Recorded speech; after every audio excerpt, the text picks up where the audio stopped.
Paul and Barnabas were chosen by God to share the good news of Jesus.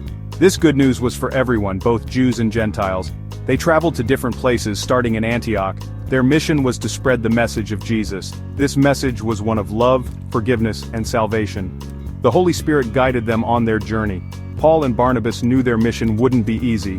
They faced many challenges and dangers along the way, but they were determined to share the message of Jesus with everyone they met. Arriving in Iconium, a city in present-day Turkey, Paul and Barnabas continued their mission. They spoke in the synagogue, sharing the good news about Jesus. Many people in Iconium listened to Paul and Barnabas and believed their message. They were amazed by the miracles that accompanied their preaching. However, not everyone was happy. Some Jewish leaders opposed Paul and Barnabas. They refused to believe in Jesus and stirred up trouble against them. Despite the opposition, Paul and Barnabas remained strong in their faith. Leaving Iconium, Paul and Barnabas traveled to Lystra, another city in the region. In Lystra, they encountered a man who had been crippled from birth. Paul saw that the man had faith to be healed. With boldness and compassion, Paul commanded him to stand up. Miraculously, the man was healed. He stood up and walked for the first time in his life. This amazing miracle astonished the people of Lystra. They thought Paul and Barnabas were gods who had come down to earth in human form. The crowds gathered, calling Barnabas Zeus, the king of the gods, and Paul Hermes, the messenger god. This was because of the miraculous healing that had just taken place. The people were in awe, believing that only gods could perform such wonders. They were convinced that the divine had descended among them in human form. The people of Lystra, a city steeped in Greek mythology, were quick to associate the miraculous with their pantheon of gods. They saw in Paul the eloquence and persuasive power of Hermes, the god of communication and messages. His words had moved them deeply, and they were ready to honor him as a deity. They wanted to offer sacrifices to them, bringing animals and preparing altars. The priests of Zeus, whose temple was just outside the city, brought garlands and bulls to the gates, ready to lead the people in a grand sacrificial ceremony. The atmosphere was charged with excitement and reverence. But Paul and Barnabas were horrified. They saw the misunderstanding and the potential for idolatry. They knew that accepting such worship would be a grave error, leading the people further away from the truth they had come to preach. Their mission was to turn people toward the living God, not to become objects of worship themselves. They tore their clothes in distress, a traditional Jewish sign of mourning and protest. This act was meant to show their deep anguish and rejection of the people's actions. It was a dramatic gesture to convey their message that they were mere mortals, not divine beings, and cried out, "We are not gods, we are just men, like you." They pleaded with the crowd to understand that the power they had witnessed was not from them, but from the one true God. They were messengers, not the source of the miracles. "We are just men, like you," they insisted. They explained that their purpose was to bring good news, to turn people away from these worthless things and towards the living God. They spoke passionately about the futility of idol worship and the importance of seeking the true Creator. They urged the people to turn away from idols, those lifeless images made by human hands, and to seek the living God who created all things. They emphasized that idols could not see, hear, or help in any way. Only the true God had the power to heal and save. And worship the true God, the one who had made the heavens, the earth, the sea, and everything in them. They spoke of a God who was not distant or indifferent, but who cared deeply for his creation and desired a relationship with his people. The creator of heaven and earth who had shown his love and power through countless acts of kindness and provision. They wanted the people to understand that this God was real, living, and active in their lives. Paul explained that God had shown his love and power through Jesus. He spoke of Jesus' life, death, and resurrection, and how through him, God had provided a way for all people to be reconciled to him. This was the ultimate demonstration of God's love and power. He spoke about God's kindness in sending rain, sunshine, and the seasons, which provided food and sustenance. These were tangible signs of God's goodness and care for humanity. Paul wanted the people to see that the true God was not only powerful, but also benevolent and generous, and food to nourish us. He emphasized that every good thing they enjoyed came from the hand of the living God. By turning to him, they would find true life and fulfillment far beyond what any idol could offer. Section 5. Reverence and Rejection.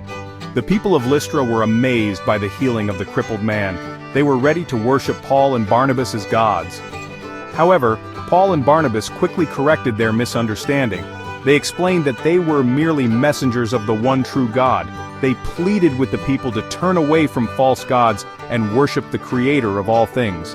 Despite their efforts to clarify the situation, some people remained resistant. They refused to abandon their traditional beliefs.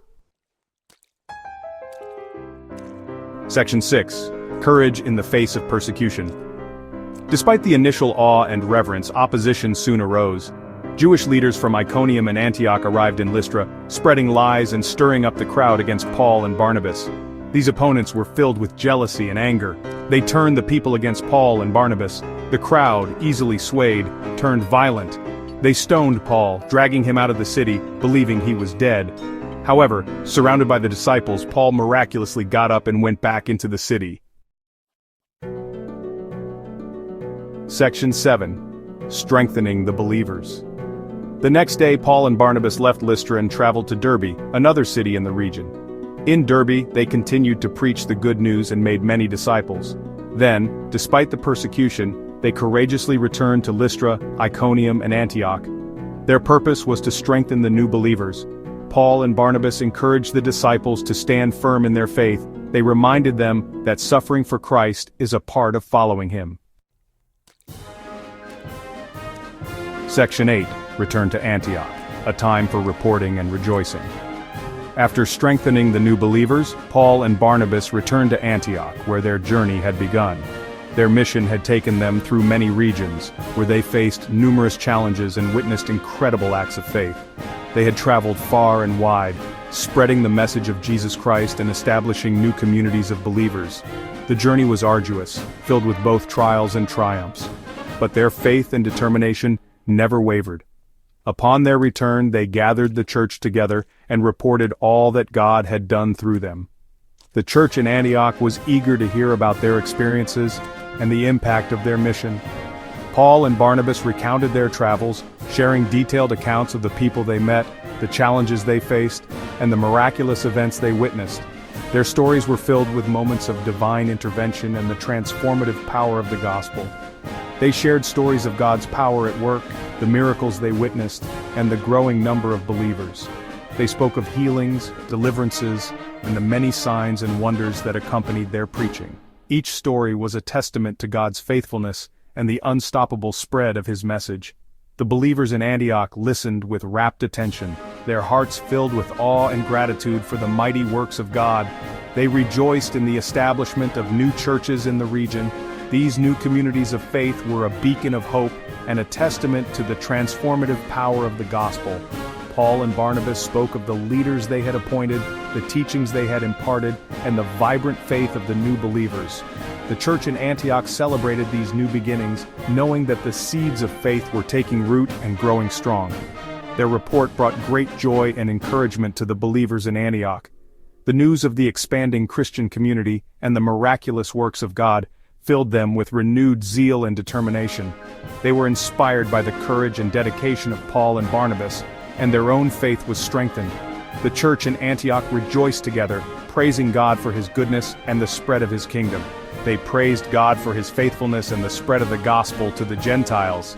This was a significant milestone in the early Christian movement, as the message of Jesus was reaching beyond the Jewish community to the Gentiles. Paul and Barnabas expressed their gratitude for the open hearts and receptive spirits they encountered. They gave thanks for the unity and diversity within the growing body of believers, and for the continued guidance and provision of the Holy Spirit. The church in Antioch joined them in worship, lifting their voices in praise and thanksgiving for the marvelous works of God. Section 9. A legacy of faithfulness. The journey of Paul and Barnabas in Acts 14 teaches us about the power of faith, the importance of perseverance, and the unwavering commitment to spreading the message of Christ. Their travels took them through various regions, facing numerous challenges and obstacles along the way. Despite the hardships, they remained resolute in their mission, driven by a deep conviction and trust in God's plan. Their dedication to preaching the gospel was not just about words, but about living out their faith in tangible ways. They established early Christian communities, nurturing and guiding new believers, and setting a foundation for the growth of the church. Their actions demonstrated the transformative impact of the gospel, changing lives and bringing hope to those who heard their message. Their story inspires us to remain steadfast in our faith, even in the face of opposition. Paul and Barnabas encountered fierce resistance, yet they stood firm, knowing that their strength came from God. Their courage in the face of adversity serves as a powerful reminder that our faith can withstand any trial when we rely on God's promises. It encourages us to share the good news of Jesus with courage and compassion. Just as Paul and Barnabas reached out to diverse communities, we too are called to spread the message of love and salvation to those around us. Whether through words or actions, our mission is to reflect Christ's love and bring others into the fold of faith. The legacy of Paul and Barnabas continues to inspire believers today. Their unwavering faith and dedication to God's mission serve as a timeless example for us to follow. As we study their lives and teachings, we are reminded of the importance of staying true to our calling and trusting in God's guidance. Their example reminds us that God can use ordinary people to accomplish extraordinary things for His glory.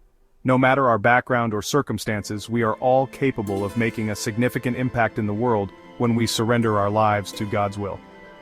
The story of Paul and Barnabas is a testament to the incredible things that can happen when we walk in faith and obedience.